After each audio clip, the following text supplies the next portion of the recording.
Hello friends, સ્વાગત છે તમારું અમારી ચેનલ ખાના પીના ફૂડ્સમાં। તો આજે આપણે બનાવીશું એકદમ ઇઝી અને ટેસ્ટી એવી સ્ટફ રવા ઇડલીની રેસીપી। આ ઇડલી તમારા ઘરમાં નાનાથી લઈને મોટાને બધાને ખૂબ જ ભાવશે।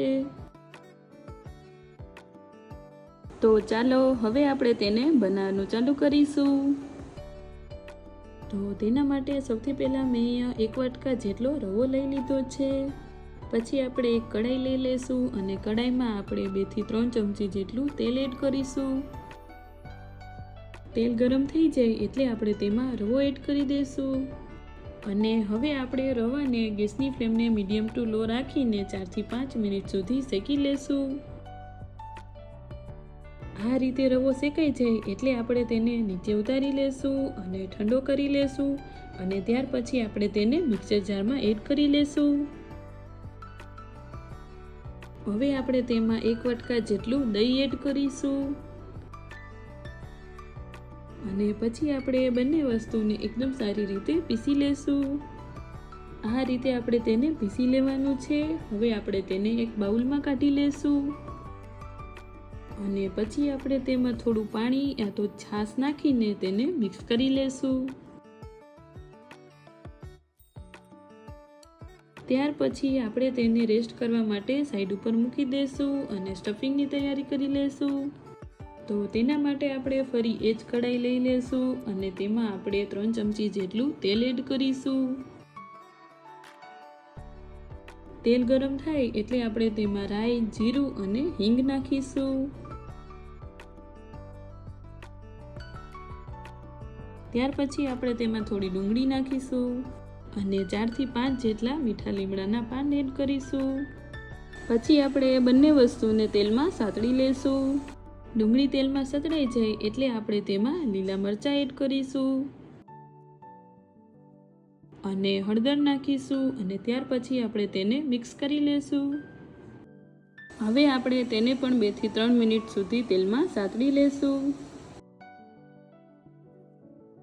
તેમાં ટમેટા એડ કરીશું અને ત્યાર પછી આપણે તેમાં સ્વાદ પ્રમાણે મીઠું નાખીશું જેથી કરીને ટમેટા જલ્દી સોફ્ટ થઈ જાય।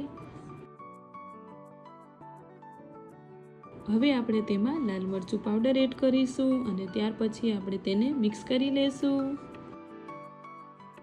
મરચું તેલમાં પાકી જાય એટલે આપણે તેમાં બાફેલા બટેકા એડ કરશું। આપણે તેમાં 1 ચમચી જેટલું ધાણા જીરું પાવડર એડ કરીશું અને પછી આપણે તે બધી વસ્તુને મિક્સ કરી લેશું।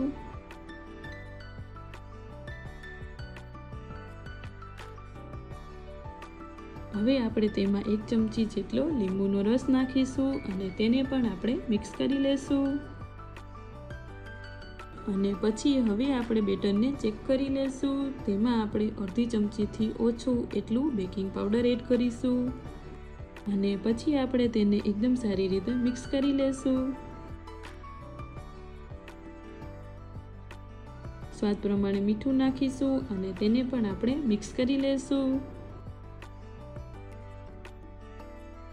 આપણે જે બટેકાનો મસાલો બનાવેલો એના આપણે આ રીતે નાની નાની સાઈઝના લુવા બનાવી લેશું। પછી આપણે જે ઢોકળિયાની વાટકી આવે છે એ લઈ લેશું અને તેમાં તળિયે આપણે 1 ચમચા જેટલું બેટર એડ કરી દેશું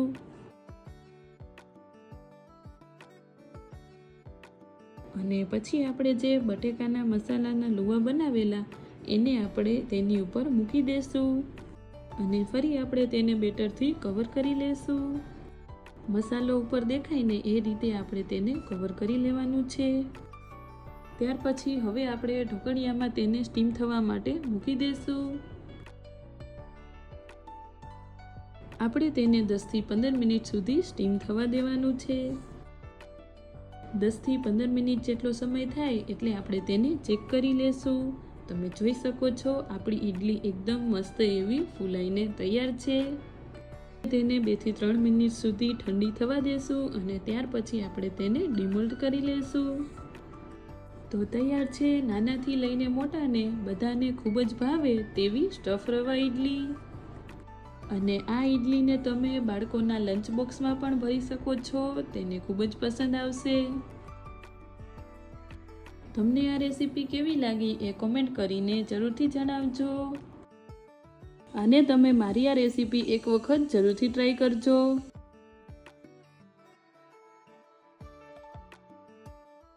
જો તમને મારી આ રેસીપી ગમી હોય તો વિડીયોને લાઈક, શેર અને ચેનલને સબસ્ક્રાઈબ જરૂરથી કરજો.